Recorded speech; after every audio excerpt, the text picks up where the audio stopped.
Sometimes we replace our rifle stocks for whatever reason. Maybe we want a different fit, a different feel, just a different look. In my case, my old stock warped on me really bad. So I got a replacement for it. And one of the things we can do to potentially increase our accuracy is to bed our new replacement stock to our old action. So that's something I need to do with this one, and I thought this would be a great day to really talk about the finer points of bedding, especially when it comes to a replacement stock. This is my Winchester Model 70 featherweight barrel in action in 7x57. This was the stock for it. And this is a 2013 Winchester, so it's an FN Model 70. And I've had some issues with some FN Model 70s accuracy problems and stuff. But I can say that this is one of the most accurate out-of-the-box rifles I've ever seen in my life. Or it was, anyway. As a matter of fact, I'll go ahead and say this was the most accurate out-of-the-box hunting rifle I've ever seen. It shot that good. And I do a break-in process on the new rifles. I went to the range to break this one in, and I seen there wasn't much work to do with it. It was literally touching bullet holes while I was breaking it in. Just a shooter. But then after about a year and a half, all of a sudden, my third shot in the shot group would be a flyer. And the fourth shot would be even worse. Okay, long story short, what I finally found out was the problem, my stock was warping. And initially, it was warped bad enough that not only was it putting stresses or pressure on the action from it wanting to bend, but it was also touching the barrel and the barrel channel. I relieved the wood where it was touching the barrel. That helped. I seen a noticeable improvement, but the accuracy still wasn't what it was originally. All right. That's when I decided, okay, it's got to be the pressure from the stock that it was putting on the action. I came in here, I relieved some wood, went back to the range, it shot great again.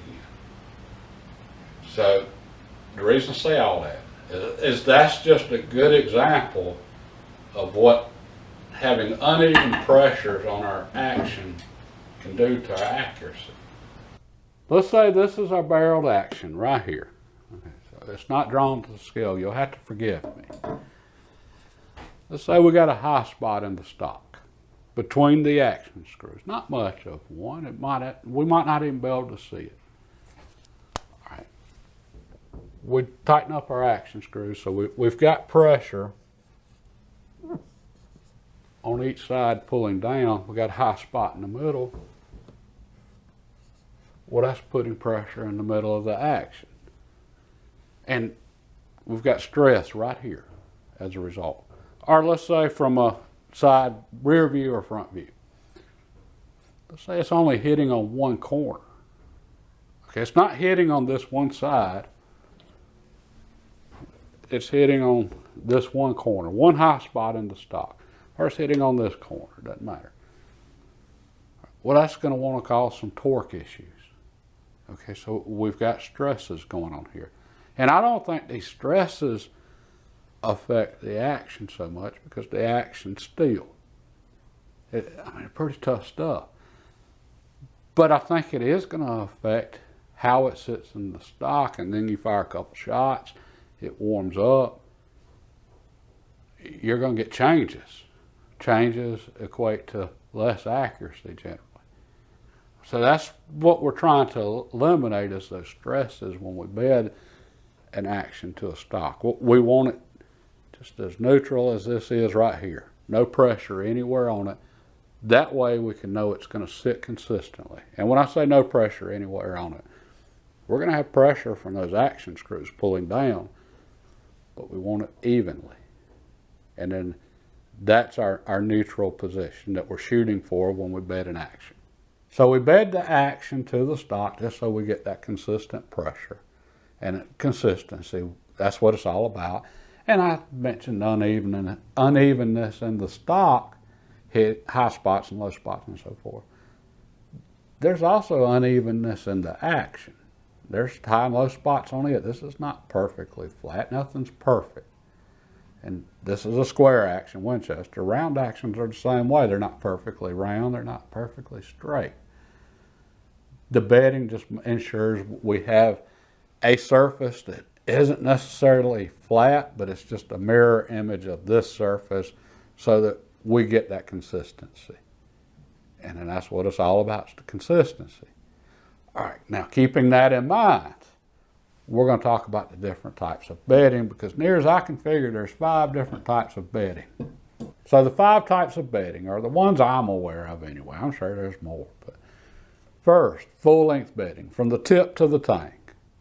Bedding compound everywhere, including bedding to barrel. Second, full action bedding. So bedding from the recoil lug to the tang and everything in between. Third, 2-point bedding. Just bedding around the recoil lug and front action screw, and then around the rear action screw. Fourth, pillar bedding. And pillar bedding is usually used with either full action bedding or 2-point bedding. And then finally, skim bedding for aluminum chassis. All right, what we're going to talk about is the first 3, because I think those are the most relevant for most of us. I don't have pillars in here, so I'm not worried about pillar bedding this. I don't have an aluminum chassis, and that's the majority of us. And there's a lot of great videos on those 2 methods. Okay, starting with the full-length bedding, tip to the tang. That used to be really popular. In fact, there was a lot of debate among serious shooters as to what was the best way to bed a rifle for the best accuracy. And it's either full-length bedding or some form of bedding in action, the 2-point or the full length. Okay, just the fact that that conversation existed and it just wasn't completely obvious as to which was best tells you some people got some really great accuracy results with the full-length bedding. Okay, for myself, I think there's a place for that still. I think that's a great option for really heavy recoiling rifles. And I think that's a great option for rifles that have a really thin forearm. It adds some rigidity. And I'm going to experiment with that later on, probably at the first of this coming year. I've got something planned for that. A rifle that I want a full-length bed. Anyway, most of us now, though, are using full-action bedding or 2-point bedding along with a free-floated barrel. That's kind of become the standard now. Of those 2, I think that the full-action bedding, so all the way through, I think that works really great with synthetic stocks. And I'll get to why not wood in just a moment. But the synthetic stocks are rigid enough that I think that's a good method for them, especially if you combine it with some pillar bedding or something. The 2-point bedding. I think 2-point bedding is the way to go with wood. And the reason I say that, okay, this is the Winchester stock, and I know it's extremely accurate from day one. It has the 2-point bedding, and so many factory rifles do. They probably do that because it works, but also to save money. It's less bedding compound and less cleanup. So just because they do it doesn't mean it's the best, but I know it works as far as accuracy results, but the reason I think it's the best for wood is not stable. Wood's going to move. Not like this, but it's going to move. Changes in humidity. It's going to swell. It's going to shrink. Wood was a living thing. Okay, and it still has characteristics of a living thing. Well, with 2-point bedding system, your rear screw is loose in the back. It's not a tight fit. There's play here. Okay, that allows for the wood to move. And then you're extremely secure around your recess for your recoil lug and your front action screw. So you still get the consistency. You get the support back here also. It gives great accuracy results. But then if you get into that synthetic stock that's more rigid, then that full-length action bedding to me makes a lot more sense then. So for this particular rifle, I'm going to do the 2-point bedding. I know it worked great initially with this stock. And even though the 2-point bedding does allow for some movement in the wood, it can't allow but for so much. It can't allow for this. Okay, so I think that's a great option for this. But this is something I believe we have to think about hard with each rifle. Every rifle is unique. Okay, we got a thin barrel and a pretty stout stock here. I think that's more than enough support to get great accuracy, and I've seen great accuracy from this. If this were a heavy varmint barrel, okay, that changes things a little bit. I would probably want more support here, and even though it was wood, I would be very tempted to still do full action bedding. I don't know that I would. But I would certainly bed a little bit further up on the barrel so it just had a little more support if it were a real heavy bull barrel, varmint barrel, that type of thing. And if this was a Ruger. Okay, Rugers are different. Their action screws don't pull straight down, they pull at an angle. All right, so that wants to pull the front end down, so I would definitely have more support here in front for a Ruger, and that seems to be well agreed upon by the Ruger guys, along with a lot of them seem to like to bed the stock full length in front of the recoil lug. They get great support that way. I don't know. Okay, but that's what we're going with on this one. Okay, now, things as far as the bedding process itself. Because this is not a factory stock, one thing we want to make sure, the whole point of all our prep work and bedding is to make sure when we put our bedding compound in, we're ready to go. Once we mix up the compound and this in the rifle, it's go time. We can mess up horribly and we can get all that out, grind it out, whatever, if we had to. It's not the end of the world. But we don't want to have to do all that if we don't have to. So we want to make sure we do our prep work and we're ready to go. Okay, with that said, for a replacement stock, we want to put our barrel in action in the stock, and we want to put our bottom metal on. So we want to make sure it fits. That's kind of important. In this case, I've already checked this one, so I'm not going to lock these screws down, but if I hadn't already checked it, I would be torquing these action screws in and making sure. Okay, so we've got everything in, we're checking it out. Okay, things we want to look for. We want to make sure that the stock line runs through the center of the barrel. So if we've got a center line through our bore, we want to make sure this is level. Okay, we want to look at it from this angle. We want to make sure our barrel is even side to side. All right, because once we bed this, it's going to be wherever it is. All right, we want to check our trigger. We want to make sure everything fits good here and that it functions and that it's not, that we have enough clearance in the stock in the channel. We want to make sure our bottom metal fits good and looks good. We want to check out the fit to the action. In my case, this particular stock, it's a Winchester factory stock, but it was a second, it had blemish in it. I found it on eBay. So it's identical to this one, except for because of the blemish, they didn't quite finish it. They didn't finish the finishing. So the reason I've had it hanging behind me for so long is I went over it with boiled linseed oil just to seal everything up and get that final coat. Okay, so it turns out it was a perfect fit. Okay, now on the free floating part, I can see I'm just a hair off on my action, side to side. Okay, we got a little space there. That's good. All right. I'm going to free float this barrel. So what I'm going to do for this one, and I'll get into this more during when we actually go to bed this, but I'm going to put a couple layers of tape here.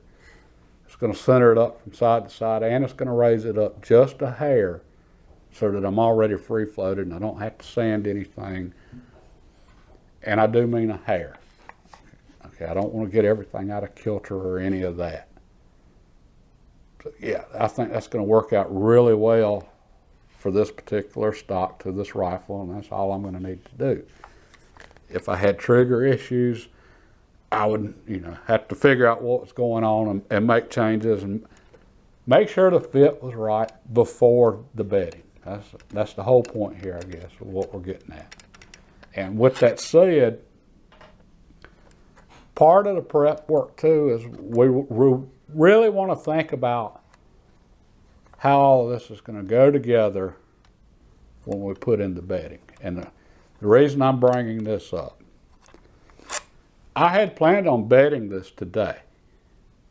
I'm not. I found something I was not expecting when I was going over this in the prep work that completely changed things. For so many rifles, the action screws where they go into the action, and be it a Remington 700, Winchester Model 70, it's a through hole. Okay, so take this punch, put it in here, you can see it literally goes all the way through. All right, so I can come in here and I can move this punch around from inside the chamber where the bolt goes.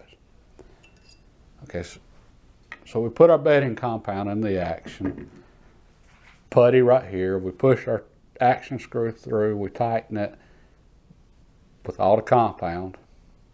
That screw just pushes everything through. No problem. We clean it out, we make sure there's plenty of release agent inside here so that nothing becomes permanent. Okay, and works great, front and back. Not all rifles, though, have a through hole like this. Okay, your Howells, Ruger Model 77, Mauser 98, quite a few rifles have the action screw going into the recoil lug right here. Well, what that causes is a blind hole. It's not open on the bottom. It's actually, you can see the barrel threads where the barrel screws into the action. Okay, we don't want that bedding compound inside the threads for the barrel. That's not good. And there's nowhere for it to go because it's a through hole. Excuse me, a blind hole. Okay, that's where those little screws come in that are just straight shank screws. You screw them in and then you can just, they basically fill the void and you can just put this straight into your stock and then you're going to let it sit up that way. Okay. This particular rifle, this being an FM Winchester, had something I did not expect at all, but the rear action screw on this rifle is a blind hole, and it's a very, very shallow blind hole. Right. So I can't just run my screw through the bedding compound and then the putty and bedding compound come up on the back side. There's just nowhere for it to go. So for this particular rifle, I ordered the screw that goes in here so that it's just straight so that it'll fill the hole when I set it in. Tried to find one locally, and it's a 1/4, 30 thread size on the Winchester. I could not find one at any hardware store around here, much less one that was the shape I needed. Okay, so I actually had to order that. I'm glad I did the prep work, though. I didn't need to be having my compound in the stock while I'm figuring that out. I'm like, uh-oh. That would have been bad. Okay, so we need to mentally go through and think about exactly what's going to happen. Where's the compound going to go, the bedding compound, and how do we want to approach it? And there's just different ways to do different rifles. So that's why I wanted to mention that, and that's why it is so important. We do our prep work and line everything up beforehand. Now, what I'm going to do is wait on those screws to get here. And then next week, I'm actually going to go through the bedding process. And then I'll explain more and show in more detail what I'm doing and why I want to do that. And most of you are familiar with the process for bedding a rifle. Those of you that are interested in that type of stuff, it's not that difficult. It just gets back to we really have to think this stuff through. The older pre-FN Winchesters, that was a through hole right here on the tank for that rear action screw. So yeah, that really surprised me. If I hadn't have just, been really going through my process as if I was fixing to bed it, I wouldn't have never noticed that. That was a change they made. Okay, and so many of the other rifles are also through holes back here. Did not expect that one. Finally, I want to wish everybody a happy Thanksgiving this coming week, especially everybody here in the States, or even those of you overseas that are still going to be celebrating it next week. For myself, I'm really looking forward to it.